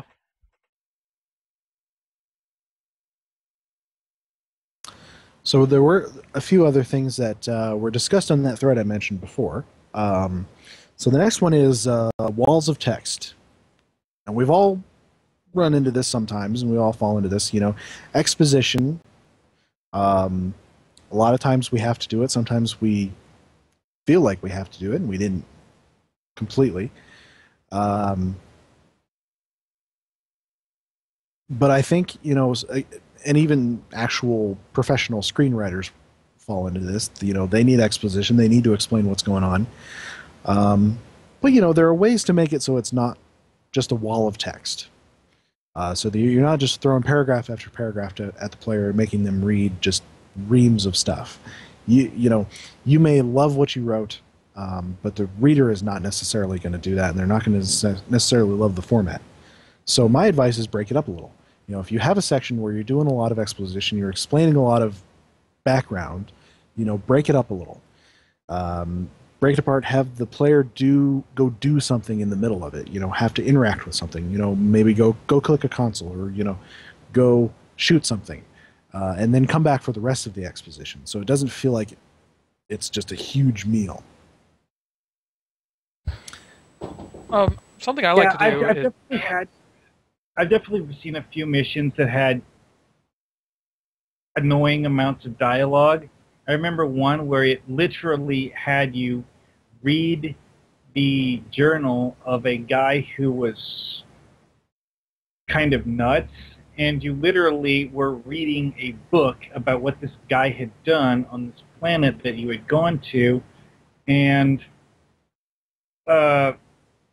well, it was actually interesting information. It's just that it was like 20 minutes of just reading. Yeah, it's a formatting thing, and I have a similar thing in one of my missions that I've been building, where you read somebody's journal in several different entries. But what I'm going to do is break it up where you're going through this map and you find pieces of the journal as you go. So maybe things that are like 2 paragraphs each. Well, something I like to do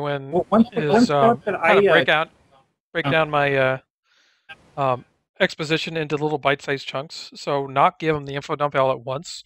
Make them kind of work for little details about it. Mm-hmm. So they go here, and they figure out this little aspect of it. Oh, and they go here, and they figured out this aspect. And it's like, and they do this little science experiment. Oh, okay, this makes sense. How does that fit into that, and that?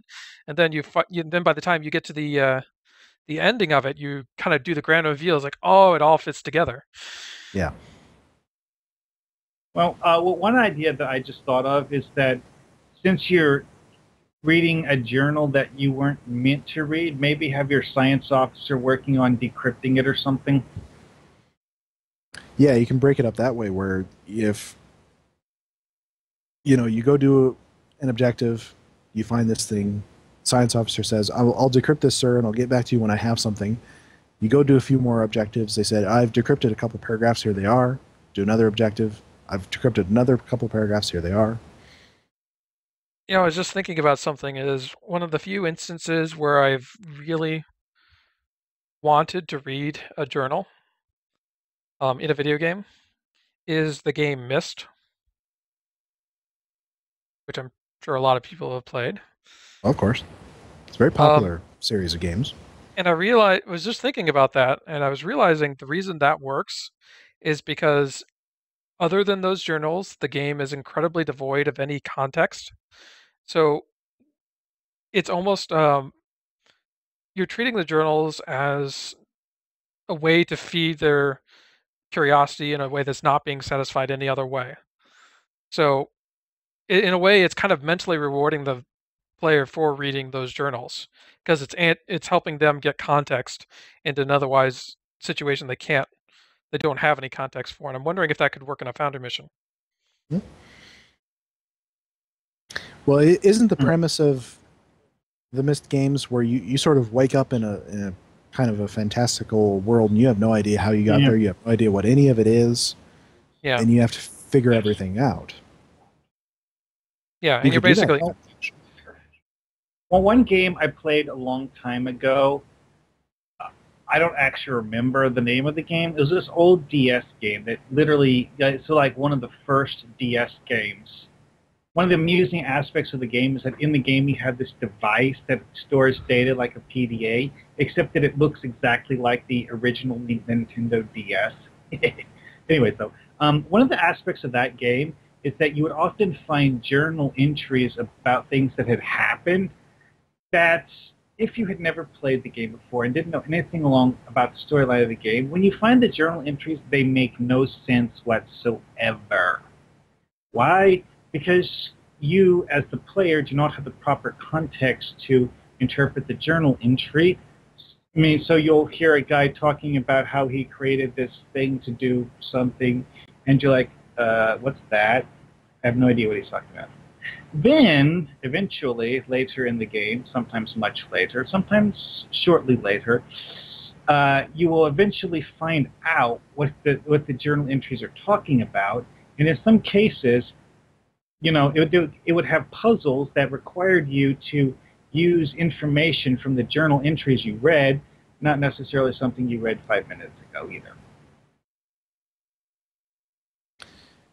I know a lot of games throughout history have done that, have embedded clues that you'll need to progress in something you did 3 hours ago.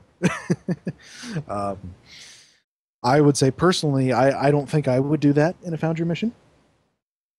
No, especially we're getting back into 3-hour Foundry missions. Yeah. Which I don't recommend doing either. Oh. Well, see, that particular game did it because there was no combat in the game, period, none at all.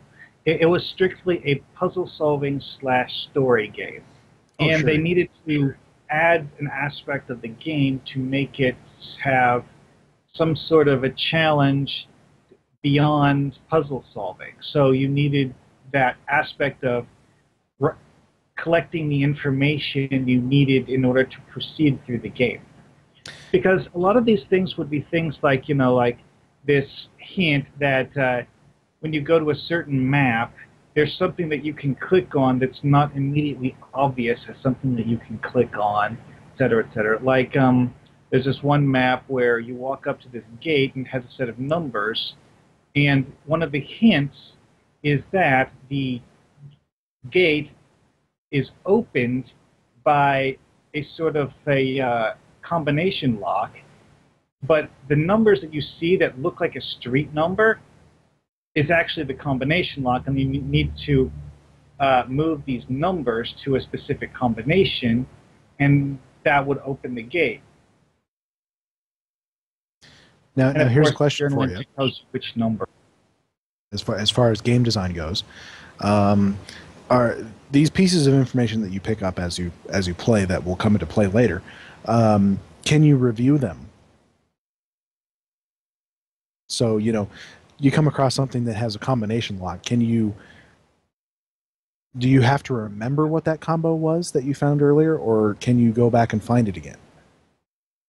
Well, for Foundry missions, I would definitely want to have an option for something like, say, getting out your tricorder and flipping through pages of information you'd collected earlier in the mission. Yeah.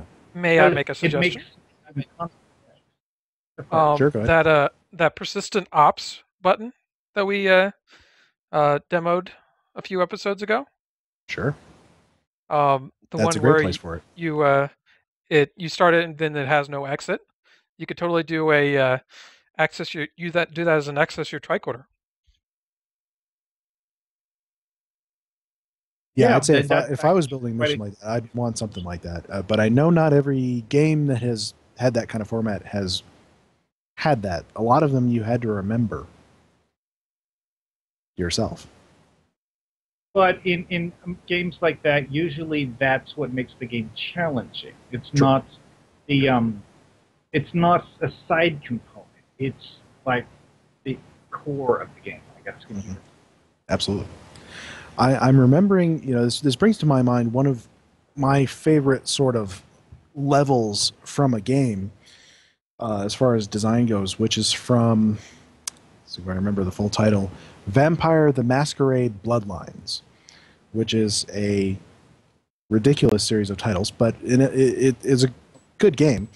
It was an RPG, a third-person RPG, where you are in this in Los Angeles, actually, and you're a vampire, and you are tasked to go to this haunted house and figure out how to exorcise it. Get rid of the ghost. And you go through it. You have to find clues. You have to discover new areas, and you have to backtrack a lot throughout this house and figure out who the ghost is, and how to get rid of it, and how to keep it from killing you, because it throws things at you and knifes you and causes fires and crazy things like that. But it's really a fantastic level, and you do have to discover things as you go and remember, oh yeah, there was something in that room back there that I think I need now, and things like that. So there are ways to do it that are very good. What have I just come back into? We're talking about sort of almost like adventure game style storytelling, where you leave clues for the player that they might need later. Yeah. The things they need to remember rather than simply pushing a dialogue button to advance the story. Yeah. And I think we hit upon a good point, which is, if you're going to need to remember things, you may want to have a data entry somewhere where you can get at them again, because the player can't always remember. Yeah, that DS game that I was talking about, you never had areas become locked out after you left them. You could always go back to places that you had been before and look at things again for like the 17th or 75th time, or however many times it took. Well, obviously, we don't have quite as wide a area to work with since there's only so much we can put on a single map. True. And once you click the next map button, you don't get to come back. Yeah. So what you would have to do is you'd have to structure it in such a way that to make sure that they would have to access every clue before they were allowed to proceed to the next map, or set it up that they would need to have read picked up every scrap before they would have enough information to solve getting through to the next map. You can make that be the objectives, in a way. Yeah, I mean, in such a one, I'd almost want to see it as a nothing more than a single unlisted objective, or a single just but find your way you can through make the floor. it so that find your way through. But you can make it so that there's something that's blocking, like a wall or an invisible wall that's blocking the path to the ending objective. And that only gets to disappear once you've found each of the clues. open the secret panel in the library. There you go. So let's see. Getting back to walls of text, the other thing I was thinking of is, we've talked about optional dialogue a lot on this show, but I think one of the things that we hadn't mentioned before is to actually mark that stuff as optional. Use the word optional in brackets in a button. That can be a good clue to the player that this is there for you to read if you want it, but it is optional. Spelling out things for the player can be good. Another thing that's good is to remember that we do have the option to mark text in green if it's important mission information. Yes, that's actually something that one game would do. That I was talking about what that DS game would do, is that when you found things that were important information, it would be highlighted and to catch your attention. Granted, you had no idea what it would be used for later. You just knew that it would be used for something. And I have another example of a game that does that, and it's not even the same genre as this. Animal Crossing, a life simulation game.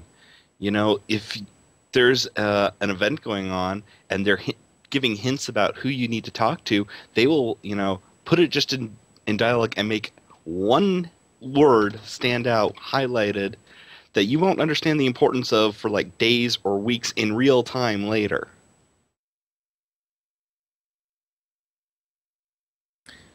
It's definitely a tool in our arsenal to make sure that the player understands that something is important, that is something needs to be emphasized.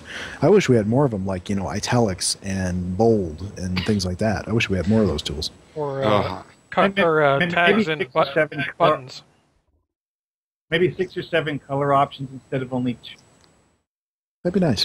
Yeah. Something else that you can do as far as separating the optional from the required dialogue is doing found dialogue versus directed dialogue. So if the required stuff is the stuff that they will run through directly as in the course of completing the mission, that's the required stuff. But along the side, there's options to talk to people who aren't necessarily part of an objective, or read a pad, or do these other things. Because then those can then be more of that optional dialogue that the player seeks out. Definitely. Can I actually give an example from my own experience of when it's okay to use like walls and walls of text and it's actually acceptable to do it? Go for it. All right, so going back to my Honor Oath series, if those of you who've played it have gotten to the end of it, there's literally a scene that really is just walls of text, but it's a culmination of what's been going on for 3 missions. And it ultimately ends in explaining away, why the non-Klingon members of that faction are treated so well. And the element that I used was, it is literally a politician giving a speech, and there's life and death involved. So it's a climactic monologue. Yeah, it's a climactic dialogue, which is something that I don't see a lot of people doing. It's something that's used in a lot of other formats of fiction, though. How many times would Captain Picard make a big speech at the end? Enumerating all of the moral points that we're going over in the previous, in the previous 42 minutes. Yeah, many times. It just in this case, you happen to be standing opposite it, and it's a giant Gorn. Mm-hmm. Now, I'll tell you this though. I'm just thinking of it. A way you could do it to break up the wall of text in that case is have the player say, far away in the audience, and you have them talk to several different people or interact with several different things while the speech is going on, and have them catch snippets of the speech, the important parts, as they're going about doing these other things. Yeah, that is one way of doing it. Mm-hmm. I'm not saying it's the best way, for sure, but that's one way, so it's not quite so wall of texty. I'm doing this because I'm thinking about doing this in a mission of mine, I should say. I know that for me, when I did that, what it came down to was I needed to do this wall of text, but I needed to keep it interesting somehow. So throughout it, Satos is making references to the TV show. There's like 4 or 5 different quotes of Worf in there, being used against the Klingon High Council of all people. You know, damning them with their own words, basically. At the same token, the player gets, the opportunity to have some responses. There's some responses that are follow-ups. At one point, earlier in the mission, the player quotes Ambassador Sura, of all people. You'd never think that a quote from the Deferi ambassador would end up being relevant elsewhere. You can take these little elements that, people will go, oh yeah, I remember that from there. And it gets them a little more engaged because they have to think about it a bit more. Well, it's definitely a point of, if you are going to do a wall of text, make sure it is interesting. Mm-hmm. Make sure it's good writing. Well, I mean, as best as you can get. Even walls of text can be broken up into multiple dialogue boxes. Oh, I'd say that I really like the writing for the dialogue for the Gorn and Stowe, because it really makes them a much more interesting race than they were in the TV show. Yeah, Dragoon brings up a good point, though, which is, put maybe like a couple of paragraphs per dialogue box. Mm-hmm. And not long paragraphs either. And I would also say another really a thing I also did with it was it wasn't a monologue. It wasn't one person talking. It was, 2 or 3 people talking. So it was a dialogue, so that you're having, someone's given their rant, and then someone else gives a counterpoint back, and then you're giving a response to those responses. Yeah, it involved the player in it. Mm-hmm. Yeah, I mean, it'd be even cool if you can give the player a chance to kind of steer the conversation. Mm-hmm. So the player has a control over the outcome of this big speech. I'll tell you, I did essentially a scene like this in my very first series, and I don't think I did it very well, actually, and it's one of the things people like the least about it, where essentially I was listening to a commentary on a DVD one time, and the writer was saying that he felt like when you get to like the 3rd or 4th act, it was important to have a little scene where you essentially say what happened in the first few, so that people know exactly where you are before the climax. And I thought I should do that. So I had this scene where you go back to Starfleet Command, and you're before a committee of admirals. You and the admiral that's been giving you your orders the whole time, you're basically called into the principal's office, and you have to answer for everything that you've done. And, which seems to be a very sort of bureaucratic thing, a thing that would really happen. You're called before a review committee, and they're questioning everything that you've done, even though you thought you were doing the right thing. Mm-hmm. I think I could do it better. If I went back and redid it, I think I could do it better. I think for Stowe, when a scene like that is really useful is if you're doing a series, because I think at the beginning of Part 3, to do the previously on Star Trek Online, that is the moment to have that scene, to give the player the option of recapping through it. And I say an option because some people do play them back to back and back and are completely aware of where they're at. But I like to give that option there, and then they go through some of the dialogue from the first 2 episodes. And key events are recapped, and then they go into the new mission. Yeah, and that was definitely the approach that I was taking. Is the idea of, at this point in the story, what you're looking for is you're going back to Starfleet. You found the villain. You know where the villain's going to be. You're going back to Starfleet. You need reinforcements to basically make a preemptive strike, stop them from attacking somebody. Mm-hmm. And you need Starfleet to sign off on it. But they've impaneled this review committee because maybe some of your actions were questionable, at least to high-level bureaucrats, and they're taking you to task on it. But essentially, you're also what it's doing is reviewing the plot of the previous 3 missions, so that the player is making sure that the player is caught up before, and that they have remembered all of the stuff that they played before the climax. And I have to say, you just brought up another point of how you can use wall text effectively is use politicians and bureaucrats. I'm actually going to quote, I think it was people either that Kestrel. Are always boring. Yeah, I was going to quote Kestrel or Zero on this was after the death of the Klingon High Council in Surface Tension was, no one was the response of, what's going to happen to them? He goes, does anyone actually care? They were just a bunch of politicians. I was just thinking you could write a particularly long-winded and incredibly boring piece of dialogue, and then like toward like 2/3 of the way through, it starts to not make sense or be strangely worded. Like the captain is starting to lose interest and stop listening to it. I actually created a character Lamp who's shading, I believe, is what that's called. Yeah, I actually created a character whose entire purpose is that, and that is the yeoman character, who you guys met briefly in a Catastrophe at Kate. You know, he's supposed to be like your player's bureaucrat who's on board because you're an admiral and you never do your own paperwork because you're too busy, you know, fighting the enemy of the week. And he comes out to say stuff, and you've just like the original intention for him was that you just keep ignoring him to the point that you've forgotten his name. I like that. I ended up dropping it because it was Yeoman, what's your name again? Oh, that's And great there's because then you've got a built-in excuse for why the player doesn't know who he is. And I was going to do it, but it ended up, you know, when I actually tried doing it in practice, it just didn't flow well. So it was constantly just like omnipresent, and it never worked. So I'm going to be dropping that in that portion of it in the future. You remember his name. Cut content, right? Yeah. All right, so we are at the end of our time limit here. So, Dragoon, if you want to throw up our contact information. Okay. If you want to email us, we can be reached at foundryroundtable@live.com, and we are always looking for your suggestions for topics, for missions we should review, or other general suggestions and improvements to the show.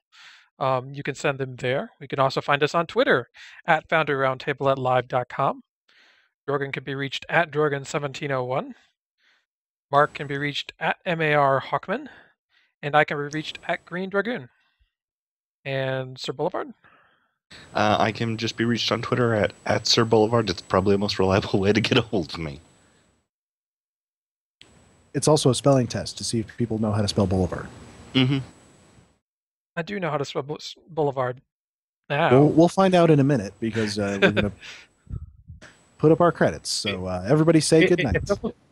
Good night. Good night. Good night.